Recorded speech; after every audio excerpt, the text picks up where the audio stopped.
انداز دیکھیے، ارشاد فرمایا والعصر، رب فرماتا ہے مجھے زمانے کی قسم۔ اللہ کو بھی قسم اٹھانے کی ضرورت ہے، مالک کریم کو بھی کیا حاجت ہے کہ وہ قسم اٹھائے، لیکن تاکید کر کے بات ذہن میں اتارنے کے لیے۔ انسان کا مزاج ہوتا ہے نا، جس بات پہ قسم اٹھائی جائے اس کو انسان سمجھتا ہے زیادہ پکی ہے، تو طبع انسانی کے مطابق بات کی۔ فرمایا والعصر، زمانے کی قسم ہو۔ انسان کو پیدا کرنے والا رب قسم اٹھا کے انسان کی ایک بات کرتا ہے، والعصر، مجھے قسم ہو زمانے کی، ان الانسان لفی خسر۔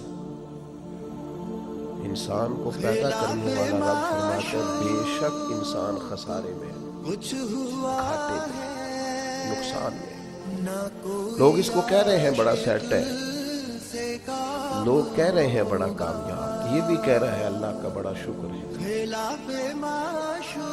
لیکن پیدا کرنے والا رب، انسان کو بنانے والا، اس کو جاننے والا رب فرماتا ہے مجھے زمانے کی قسم ہو یہ نقصان میں ہے۔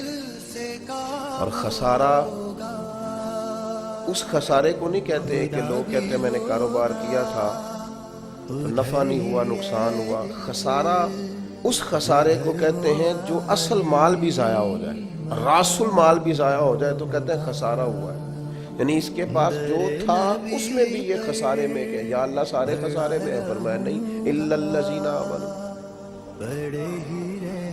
جن میں 4 صفتیں پائی جائیں وہ نہیں خسارے میں۔ ان میں پہلی صفت یہ ہے کہ الا الذین آمنوا، بے شک وہ لوگ جو ایمان لائے، مگر وہ لوگ جو ایمان لے آئے، جن کا ایمان مضبوط ہو، جن کا عقیدہ ہو کہ اللہ ہمارا رب ہے، وہی پیدا کرنے والا ہے، وہی رزق دینے والا ہے، اسی کی تقدیر کا غلبہ ہے، رب کریم ذرے ذرے کو جانتا ہے، اللہ تعالیٰ نے جس حال میں رکھا ہے یہی حال میرے لیے بہتر ہے۔ انسان محنت پوری کرے، نتیجہ اپنے رب پہ چھوڑ دے، اسباب سارے جمع کرے، بھروسہ اپنے اللہ تعالیٰ پہ کرے، عقائد کے لحاظ سے پختہ ہو، اور پھر اس کا عقیدہ ہو کہ بعد از خدا بزرگ توئی قصہ مختصر، کائنات میں سب سے عرفہ والا، عظمتوں والے، شانوں والے، بلندیوں والے، رفتوں والے، کائنات کے امام، نبیوں کے امام، رسولوں کے امام، فرشتوں کے امام، محبوب مطلق اگر کوئی ہے تو جناب محمد رسول اللہ ہے صلی اللہ تعالی علیہ وسلم۔ سب سے اولا ہو اعلیٰ ہمارا نبی، سب سے بالا ہو اعلیٰ ہمارا نبی، اپنے مولا کا پیارا ہمارا نبی، اور دونوں عالم کا دھولا ہمارا نبی۔ نظریاتی پختگی حاصل ہو، عقائد پختہ ہو، ایمان میں عقائد پوری طرح داخل، عقائد اہل سنت کا پابند ہو بندہ۔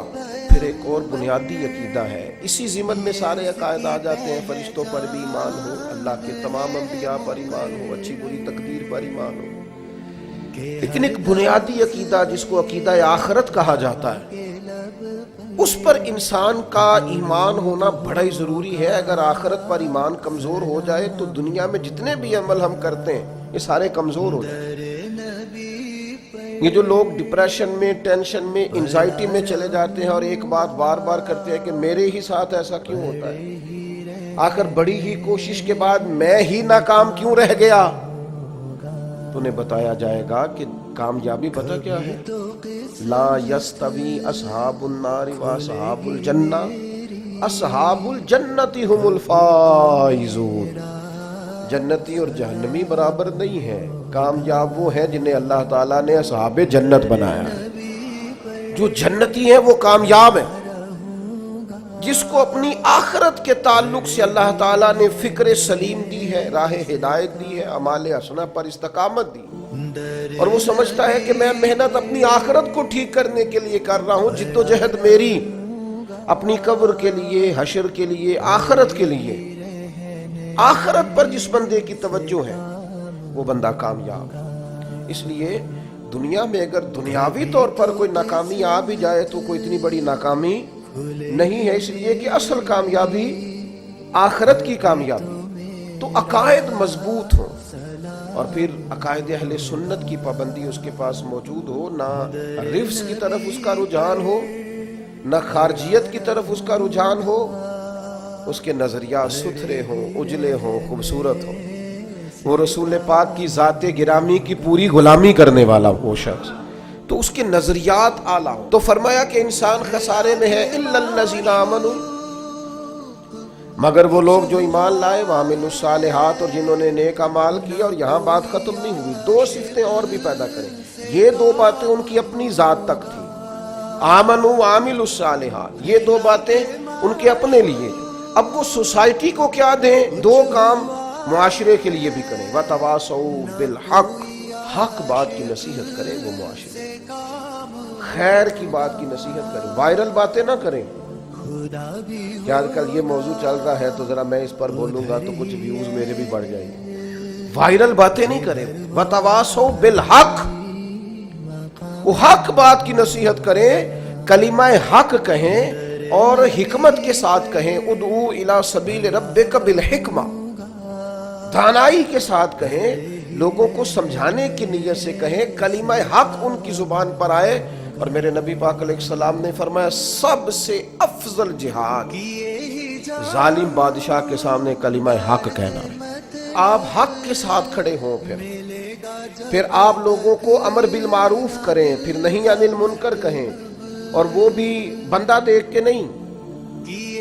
اگر امیر آدمی غلطی کر رہا ہے تو پھر آپ خاموش ہیں، اور کسی غریب کو کرتے دیکھ لیا ہے تو آپ نے دینی حکمت کو بھی پیش نظر نہیں رکھا اور اسے رسوائی کر دیا، آپ نے اسے سخت ترین تکلیف سے گزار دیا ہے۔ حق بات کی نصیحت کریں، اور جو لوگ حق بات کہتے ہیں نا ان پر تکلیف بھی آتی ہے، تکلیف آتی ہی ہمیشہ حق کہنے والوں کو۔ چونکہ میدان لگایا ہے، اب حق میں نکلے ہو، اب تم نے سفر شروع کیا ہے تو بھئی پیروں پہ چھالے تو پڑیں گے، سفر کرو گے تو تھکاوٹ تو ہوگی، کوئی رستہ طے کرو گے تو گرد تو پڑے گی، اگر کسی سمت تیز دوڑو گے تو مخالف سمت سے ہوا تو تیز آئے گی۔ اب وہاں گھبرانا نہیں، کمزور نہیں پڑنا، تھکی باتیں نہیں کرنی۔